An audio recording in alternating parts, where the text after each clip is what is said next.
Hello అందరికీ welcome back to our channel. పోలీసులు రాకతో గాయత్రి మెడలో తాళి కట్టిన మాధవ, మంచి ప్లాన్ వేసిన చక్రి, మహాలక్ష్మి ఏ విధంగానో తెలుసుకుందాం ఫ్రెండ్స్. తెలుసుకోవాలంటే ఈ వీడియోని ఖచ్చితంగా లైక్ చేయండి, మా ఛానల్ని సబ్స్క్రైబ్ అయితే చేసుకోండి. అయితే ఈరోజు ఎపిసోడ్లో ఏం జరిగింది అంటే, గాయత్రి అయితే మాధవని విడిచి ఉండలేకపోతుంది. ఇక తన్ని పెళ్ళి చేసేసుకోవాలి, లేదు అంటే ఇక నా జీవితం మొత్తం వేస్ట్ అయిపోతుంది. వేరే వాడు తాళి కట్టాడంటే నా మనసులో భావన ఉంచుకొని నేను వేరే వాళ్ళతో కాపురం చేయలేను, కాబట్టి నేను ఇదే మంచి క్షణం అనేసి గాయత్రి మాధవ వాళ్ళ ఇంటికి వచ్చి పెళ్లి చేసుకోమని అందరినీ బ్రతిమలాడుతూ ఉంటుంది.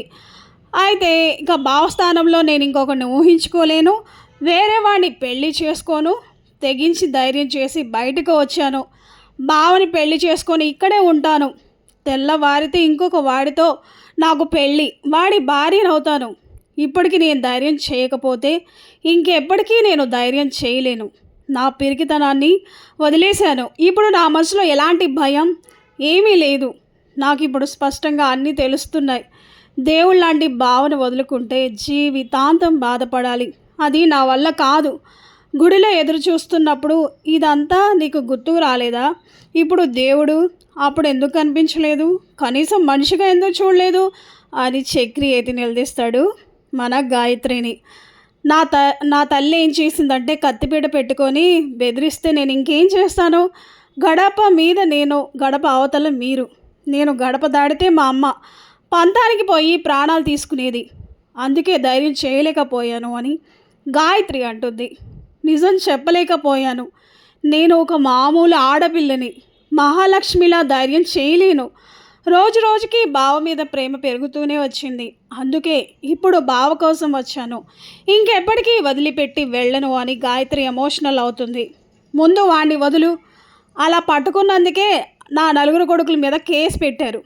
ఇప్పుడు ఇలా చూస్తే మళ్ళీ జైలుకు పంపిస్తారు. నువ్వు వీధి గుమ్మో నుంచి కాకుండా పెరటి గుమ్మో నుంచి వచ్చినప్పుడు నీ పిరికితనం, ధైర్యం గురించి అర్థమయ్యాయి. నువ్వు ధైర్యంగా నిలబడతాను అంటే నేను అస్సలు నమ్మను అని నారాయణ అయితే గట్టిగా కోపంగా గాయత్రి మీద అయితే ఫైర్ అవుతాడు. నీ ప్రేమ నిజం కావచ్చు, కానీ నిన్నైతే నమ్మలేమని చక్రి అంటాడు. అన్నయ్య కావాలని అనటం కాదు, అదే ధైర్యంగా స్పష్టంగా చెప్పాలని కేశవ్ అంటాడు. ఎంగేజ్మెంట్లో ఉంగరం విసురుకొట్టి రావడానికి ఒక క్షణం పట్టదు. అలా ఎందుకు చేయలేదు? అప్పుడు వచ్చి ఉంటే నీ మీద ఈ కూడా వాళ్ళకుండా ఇంతమంది అడ్డుగా ఉండేవాళ్ళం కదా అని గాయత్రికి అయితే మహాలక్ష్మి ఈ విధంగా చెప్తుంది. ఆ భయం, పిరికితనం అన్నీ ఇప్పుడు వదిలేశాను. ఆ దేవుడు దిగి వచ్చినా ఇప్పుడు నా నిర్ణయం మారదు. ఇంకెన్నిసార్లు నమ్మాలి? ఇంకెన్నిసార్లు మోసం చేస్తావు అని చక్రి, కేశవ అయితే నిలదీస్తారు. నేనెవరిని మోసం చేస్తాను? తల్లి చాటు బిడ్డలా భయపడ్డాను. జీవితాంతం నన్ను బాధపడేలా చేస్తుంటే నేను ఇంకా పిరికిదానిలా ఉంటానా? అందుకే మొదటిసారి నా కోసం నేను నిర్ణయం తీసుకొని బయటకు వచ్చాను. మహా కూడా ఎన్నోసార్లు ఇష్టం లేని పెళ్లి గురించి చెప్పి చివరకు బయటకు వచ్చింది. నేను కూడా అంతే. వేరే వ్యక్తి తాళి కడితే నా జీవితం మీద నాకు హక్కు ఉండదు. ఆఖరిసారి అందరూ నన్ను నమ్మండి. ఇప్పుడు పంపిస్తే ఇకపై ఎప్పటికీ రాలేను, వచ్చే అవకాశం ఉండదు అని గాయత్రి అయితే ఎంతో ఎమోషనల్ అయిపోతుంది. కన్నా, నువ్వు కూడా నమ్మవా? చిన్నప్పటి నుంచి ఎత్తుకొని పెంచాను కదరా కేశవ. నువ్వంటే నాకు భయం, కానీ నా ప్రేమ నిజమా కాదా నీకు తెలియటం లేదా? చక్రి, మీ అందరికీ మా పెళ్ళి చేయాలనుంది.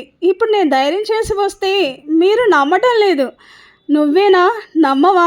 చిన్నప్పటి నుంచి మా అమ్మకు తెలియకుండా ఎన్నో కొనిపెట్టావు కదా మావయ్య.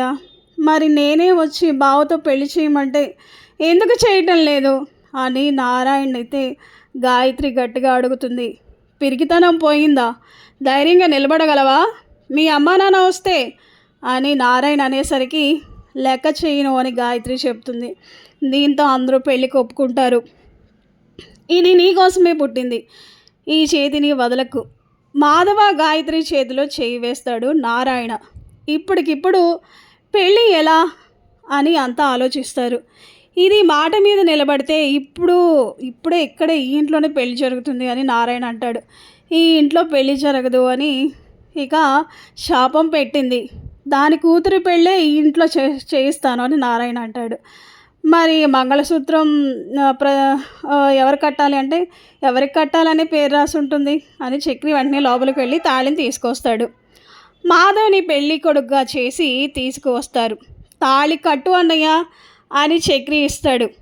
కలో నిజమో అర్థం కావటం లేదు. నిజంగానే వచ్చిందా, ఇదంతా కళలా చెదిరిపోతుందా అని మాధవ్ ఆలోచనలో పడిపోతాడు. ఇదంతా నిజమే, మేమంతా ఉన్నాం, ఆ దేవుళ్ళు తోడుగా ఉన్నారు. పెళ్ళిళ్ళు జరగవనే శాపంగా ఉన్నా ఇంట్లోనే మళ్ళీ పెళ్ళి జరుగుతుంది. అది శాపం పెట్టింది, ఈ ఇంట్లో ఒక్క ఆడపిల్ల కూడా రాదు అని. కానీ ఇప్పుడు 2 ఆడపిల్లలు మన ఇంటికి వచ్చారు, మహాలక్ష్మి, ఇప్పుడు గాయత్రి. ఈ పెళ్ళి గురించి తండ్రి హృదయం కన్నీళ్ళతో ఎదురు చూస్తుంది. ఎలాంటి భయాలు లేకుండా తాళి కట్టండి అని మహా చెప్తుంది. మాధవ జీవితాంతం ఇక గురించి ఎలాంటి భయం లేదని ఇక నారాయణ అయితే ఆలోచిస్తూ సంతోషిస్తూ ఉంటాడు. ఇంకేముంది, తాళి కట్టే సమయానికి ఇటు పురుషోత్తం అటు తాయారు వచ్చేస్తారు. తాళి కట్టే దృశ్యాన్ని చూసి ఇద్దరుగా కోపంగా రగిలిపోతారు. అయ్యో అయ్యో ఎందుకు తెగించావే ముదనష్టముదానా అని తాయారికి నోరు ఇప్పుతుంది. నా కూతురికి మాయమాటలు చెప్పి ఇలా చేస్తారా అని తాయారు ఇష్టం వచ్చినట్టుగా వాగుతుంది. రే నువ్వెంత, నీ బ్రతుకెంత, దీన్ని పెళ్లి చేసుకుంటే దాని బతికేమవుతుంది అని పురుషోత్తం అయితే గట్టిగా ఫైర్ అవుతాడు. ఇక మాధవ్ మీదకు పురుషోత్తం వస్తుంటే చక్రి అడ్డుకుంటాడు. చక్రి, కేశవ, కన్నా ఇలా అందరూ కలిసి పురుషోత్తముని అయితే గట్టిగా కుమ్మేస్తారు కూడా. నా కొడుకు మీద చెయ్యి పడితే తొక్కి చంపేస్తా అని నారాయణ బెదిరిస్తాడు. నా ఇంటికి వచ్చి నా ఎదురుగా నా కొడుకు మీద చేయేస్తే ఊరుకుంటాను అనుకున్నా అని పురుషోత్తమి గట్టిగా నిలదీస్తాడు. నా అన్న మీద చేయి వేసిన, ఈ పెళ్ళిని ఆపిన, గాయత్రిని తీసుకెళ్లాలని చూసిన మిమ్మల్ని చంపేస్తా అని చక్రి గట్టిగా అయితే వార్నింగ్ ఇస్తాడు. నిన్ను కన్న పాపానికి నీ తండ్రికి ఎలాంటి గడ్డి పట్టిందో చూసావా, మీ నాన్నను మీ రౌడీలు ఎలా కొడుతున్నారో చూసావా, ఇకనైనా ఇంటికి రా, గుట్టు చప్పుడు కాకుండా పెళ్లి చేసేస్తాం అని గాయత్రిని తీసుకెళ్లే ప్రయత్నం చేస్తుంది మన తాయారు. చెయ్యి వదులు అని గాయత్రి గట్టిగా అరిచేస్తుంది. దీంతో షాక్ అయిపోతుంది తాయారు ఒక్కసారిగా. మీరు డబ్బులో సుఖం ఉంది అనుకుంటున్నారు, ఆస్తులు అంతస్తుల్లో సంతోషం ఉందనుకుంటున్నారు, కానీ నేను ప్రేమించిన మనసుతో జీవితాంతం పంచుకుంటేనే సంతోషంగా ఉంటాను. అది మీరు ఎందుకు అర్థం చేసుకోవట్లేదు? బావతో నా జీవితం బాగుంటుంది, ఈ ఇంట్లో కాపురం బాగుంటుంది, ఉన్నంతలో అందరం కలిసే ఉంటాం, ఆనందంగా ఉంటాం, వెళ్ళండి, నన్ను మర్చిపోయి వెళ్ళిపోండి అని గాయత్రి ఏడుస్తూ చెప్తుంది. నీ మాటలన్నీ నీకు ఎవరు నేర్పించారే? ఈ ఇంట్లో ఏముంది, రౌడీలు తాగుబోతులు ఉన్న ఈ ఇంటికి వచ్చి ఏం చేస్తావే అని తాయారు బాధపడుతూ చెప్తుంది. తాయారు మన గురించి తప్పుగా మాట్లాడుతోంది. ఇది పెట్టిన శాపం పోయేలా ఇది ఇంట్లో గాయత్రి మెడలో తాళికట్టు, ఈ ఇంటికి కోళ్ళగా తీసుకురా నారాయణ అంటాడు. ఇక అందరూ కలిసి తాయారు పురుషోత్తంలో ఆపుతారు. ఈ గొడవను చూసి ఒక్కసారిగా ఆపండి ఆపండి అని మహా గట్టిగా అరుస్తుంది. మీరు ఎంతలా గొడవ పడినా గాయత్రి ఇష్టంతో వచ్చింది, ఈ పెళ్ళి జరుగుతుంది, మాయ మాటలు చెప్పలేదు, బలవంతంగా ఎత్తుకు రాలేదు, పెళ్ళి ఇష్టం లేదు, పెద్ది అంటేనే ఇష్టమని పెళ్ళి చేసుకోమని ఇంటికి వచ్చింది గాయత్రి అని మహాలక్ష్మి అయితే చెప్తుంది. ఇక లాభం లేదు అనుకొని ఇక మహాలక్ష్మి పోలీసులకి ఫోన్ చేసి ఇక విషయం అంతా చెప్తుంది. ఇలా ప్రేమించి పెళ్లి చేసుకున్నామని వచ్చింది అమ్మాయి, కానీ అమ్మాయి మేజరే అయినా వాళ్ళ అమ్మ నాన్న గట్టిగా ఫోర్స్ చేస్తున్నారు, మీరు రావాలి, లేదు అంటే ఇక్కడ ప్రాణాలు పోయేలాగా ఉన్నాయి అనేసి మహాలక్ష్మి కాల్ చేస్తుంది పోలీసులకి. అయితే ఇక పోలీసులు కాల్ చేయగానే ఇలా నేను ఫోన్ చేశాను పోలీసులకి, ఇప్పుడు వస్తున్నారు, ఎట్లయినా వీళ్ళ పెళ్ళి జరుగుతుందని మహాలక్ష్మి అంటుంది. అయితే మీ అమ్మాయి ఆల్రెడీ మేజర్, వీళ్ళిద్దరికీ ఇష్ట ప్రకారం పెళ్ళి చేసుకోవడం ఇష్టమే. అమ్మాయికి ఇష్టం లేకుండా అబ్బాయి చేయకూడదు, అబ్బాయికి ఇష్టం లేకుండా అమ్మాయికి పెళ్ళి చేయకూడదు, కానీ వీళ్ళిద్దరు ఇష్టానుసారంగా పెళ్ళి చేసుకుంటున్నారు. సో మీ పప్పులు ఇక్కడ ఉడకవు అనేసి మహాలక్ష్మి ఈ విధంగా చేసేసరికి ఇక ఒక్కసారిగా షాక్ అయిపోతుంది తాయారు పురుషోత్తం. అయితే అసలు మీరు కన్న తల్లేనా? నేను పోలీస్ కంప్లైంట్ ఇస్తాను, మీ ఆయన దుబాయ్కి వెళ్లకుండా చేస్తాను అని మహాలక్ష్మి బెదిరిస్తుంది. అలా బెదిరించే లోపలే ఇక పోలీసులు వచ్చేస్తారు. అయితే పోలీసులు వచ్చేసరికి పురుషోత్తంని అరెస్ట్ చేద్దామని అనుకుంటారు. కాదండి, ఇప్పుడు ఎవరిని అరెస్ట్ చేయడం ఇష్టం లేదు. ముందు గాయత్రికి ఈ మాధవ్కి పెళ్లి జరగాలి, మా పెద్దికి అని ఈ విధంగా మహాలక్ష్మి అయితే చెప్తుంది. అయితే తాయారు పురుషోత్తం గట్టిగా అరుస్తారు, ఆపండి, ఈ పెళ్ళి మాకు ఇష్టం లేదు, ఎన్నో గొడవలు అయ్యాయి, వీళ్ళకి మాకు అసలు పడదు, మా ఇంటి అమ్మాయిని ఈ ఇంటికి ఇవ్వం అనేసి గట్టిగా తాయారు వేసేసరికి, ఇక ఆపమ్మ నీ నాటకాలు, లాస్ట్ టైం వచ్చినప్పుడే నీ కూతుర్ని ఇంట్లో దాచిపెట్టి అబద్ధాలు చెప్పి అతని మీద కేసు పెట్టారు.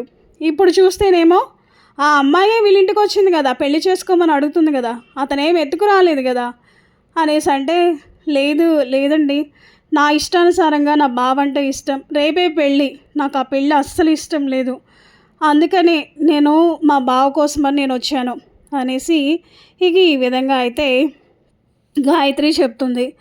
అయినా సరే నాకు ఇష్టం లేదు, మా అమ్మాయిని, నాకు ఈ అబ్బాయికి ఇష్టం లేదు అనేసి గాయత్రి పదా వెళ్ళిపో అని లాక్కెళ్తుంటే పోలీసులు అయితే గట్టిగా వార్నింగ్ ఇస్తారు.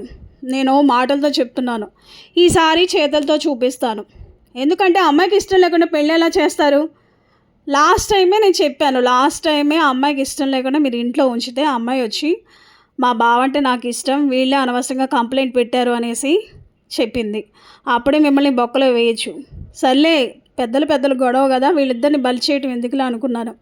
ఇప్పుడు చూస్తే అమ్మాయి పెళ్లి చేద్దాం అనుకుంటున్నారు, రేపే పెళ్ళి అంటున్నారు. ఆ అమ్మాయి ఇష్టం లేకుండా పెళ్లి చేసి ఆ అమ్మాయి సుఖంగా ఉండగలదా? అమ్మాయి సుఖంగా సంతోషంగా లేకుండా మీరు చూడగలరా? ఎందుకు ఇలా చేస్తున్నారు మీరు? మీ పెద్దలు పంతాలకి పోయి పిల్లల జీవితాలు ఎందుకు నాశనం చేస్తున్నారు? తను ఒంటరితో అయిపోతుందండి. ఆడు తల్లిదండ్రులు మాట్లాడలేదని మీ దగ్గర పగపించుకుంటుంది, ఇష్టం లేని పెళ్లి చేశారని మీ మీద కోపంగా ఉంటుంది, అటు భర్తతో సఖ్యంగా ఉండక అవసరమా తర్వాత విడాకులయ్యి ఎక్కడి దాకో వెళ్ళిపోతుంది. అదే చక్కగా వీళ్ళిద్దరు ప్రేమించుకున్నారు, పెళ్లి చేసేసుకుంటే వాళ్ళ దారిన వాళ్ళు పోతారు, వాళ్ళ పని ఏదో వాళ్ళు చేసుకుంటారు కదండి. పెద్దవాళ్ళు అంటే పిల్లలకి ఇష్టంగా ఉండాలి, కానీ ఇలా రాచి రంపాన పెట్టి ఈ అబ్బాయినే పెళ్లి చేసుకో అంటే అలా ఎన్ని చూడలేదు మనం, ఎన్ని కేసెస్ మేము చూడలేదు. ఆ అమ్మాయి తర్వాత ఆత్మహత్య చేసుకుంటే ఏం చేస్తారు? నా కూతురు పోయిందే అని ఏడుస్తూ కూర్చుంటారా? చెప్పండి. పెళ్లి చేస్తా అంటున్నారు, పెళ్లి చేసిన అమ్మాయిని మీరు ఆత్మహత్య చేసినట్టే లెక్క అవుతుంది. రేపొద్దున ఏం జరుగుతుందో అని ఆలోచించకుండా మొండి పట్టుకుంటారే. నేను మంచితనంగా చెప్తున్నాను, ఒక పెద్దరికంగా ఆ అమ్మాయిని అబ్బాయికి ఇచ్చి పెళ్లి చేసేద్దాం. లేదు కుదరదు, రేపొద్దున అబ్బాయికే ఇచ్చి పెళ్లి చేద్దామంటే ఆ అమ్మాయి మాత్రం ఇక బతకదు. నేను చెప్తున్నాను కదా, ఆ అమ్మాయి మాటల్లో నిజాయితీ ఉంది, మీరు కనిపెట్టలేకపోవచ్చు. పోలీసులు మేము ఎన్నో కేసెస్ చూసాం, ఇలా జరిగిన ఎన్నో కోకళ్ళలో మాకు ఇలాంటి కేసులు. ఇప్పుడు ఆ అమ్మాయిని ఆ అబ్బాయికి ఇచ్చి పెళ్లి చేస్తారా? చేయండి. లేదు మీ ఇద్దరిని నేను జైలుకి పంపిస్తాను, మీ ఇద్దరు చెప్పుకూడదు తింటారా? ఓకే, ఏదైతే అది డిసైడ్ అవ్వండి అనేసి పోలీసులు అనేసరికి ఇక ఒక్కసారిగా భయపడిపోతుంది పురుషోత్తం అండ్ తాయారు. అయితే పక్కకు పురుషోత్తంని పిలిచి తాయారు ఇలా అంటుంది, మనిద్దరం ఇంక జైలుకి వెళ్తే చెప్పకూడదు తిన్నట్టే, ఇక మనల్ని బయటికి తీసుకొచ్చేవాళ్ళు ఎవ్వరు ఉండరు. ఇక మా గాయత్రి అయితే ఇక మాధవ్తో పెళ్లి చేసుకుని హ్యాపీగా ఉండిపోతుంది. ఇక మన పరిస్థితి ఏంటి? ఇప్పుడు మనం జైల్లో కూర్చునే కంటే వీళ్ళిద్దరికి పెళ్లి చేస్తే సరిపోతుంది అనేసి ఈ విధంగా అయితే మాట్లాడుతుంది. అయితే ఏం నిర్ణయించుకున్నారు, ఏం మాట్లాడుకున్నారు అనేసి పోలీస్ ఆయన అడగగానే, సరే సార్ వీళ్ళిద్దరికీ పెళ్లి చేస్తాము, ఏం చేస్తాం, ఇంకా తప్పట్లేదు, మీరు వచ్చి మాట్లాడారు కదా, నా బిడ్డే నాకు ఇంపార్టెంట్, రేపు పొద్దున తను ఏదైనా ఆత్మహత్య చేసుకున్నా ఏమైనా నాకున్నదే ఒక్కగానొక్క కూతురు, నా కూతురు లేదంటే నాకు జీవితమే లేదు, తన జీవితమే తన ముఖ్యం అనుకుంటుంది. సరేనండి, ఈ మాధవ్కి ఇచ్చి పెళ్లి చేద్దామనేసి ఇక గాయత్రి పురుషోత్తం అనగానే ఇక తాయారు పురుషోత్తంతో అంటుంది, ఇక జైల్లో కూర్చున్నాడు, నువ్వు మళ్ళీ దుబాయ్ వెళ్ళడానికి కుదరదు, పాస్పోర్ట్ని ఆఫ్ చేస్తారు, ఇక మళ్ళీ నువ్వు చచ్చినట్టు ఇక్కడే ఉండాలి, ఎందుకు ఇదంతా బాధ, పెళ్లి చేసేద్దాం, మన పక్కనే ఉంటుంది అమ్మాయి, వేరే చోటుకి ఇచ్చి అమెరికా పంపించినా అదేం చేస్తుందో తెలీదు, ఇక్కడైతే పక్కనే ఇల్లు, అప్పుడప్పుడు మన ఇంటికి వస్తూ పోతూ ఉంటుంది, మనము వెళ్ళొచ్చు అనేసి ఈ విధంగా తాయారి పెళ్ళికైతే ఒప్పుకుంటుంది. ఇక పెళ్ళికి ఒప్పుకునేసరికి ఇంకేముంది, హ్యాపీగా మాధవ గాయత్రి మెడలో తాళి కట్టేస్తాడు. అయితే ఇక చాలా సంతోషపడుతూ ఉంటారు. ఇక మహాలక్ష్మి, చక్రి, కేశవ, నారాయణ. నువ్వు ఆ రోజు శాపం పెట్టావు, ఈ ఇంటికి ఏ ఆడదిక్కు రాదు అనేసి. కానీ నీ కూతుర్నే ఇక్కడ పంపించావు. చూసావా ఇది ఎలా రాసి పెట్టిందో? నువ్వే నువ్వే నా కొడుకు పెళ్ళి చేసుకో, నా కూతుర్ని ఇచ్చి అనేసి నువ్వే చెప్పావు. చూసావు కదా అనేసి ఇక ఈ విధంగా నారాయణ అయితే అంటాడు. సో పోలీసులు రాకతో మహాలక్ష్మి చక్రి వేసిన ప్లాన్తో అయితే గాయత్రి మెడలో తాళి కట్టేస్తాడు మాధవ. మరి నెక్స్ట్ ఎపిసోడ్లో ఏం జరగబోతుందో ఇక చూడాలి. సో ఇదండి వీడియో. ఈ వీడియో నచ్చితే లైక్ చేయండి, మా ఛానల్ని సబ్స్క్రైబ్ చేసుకోండి.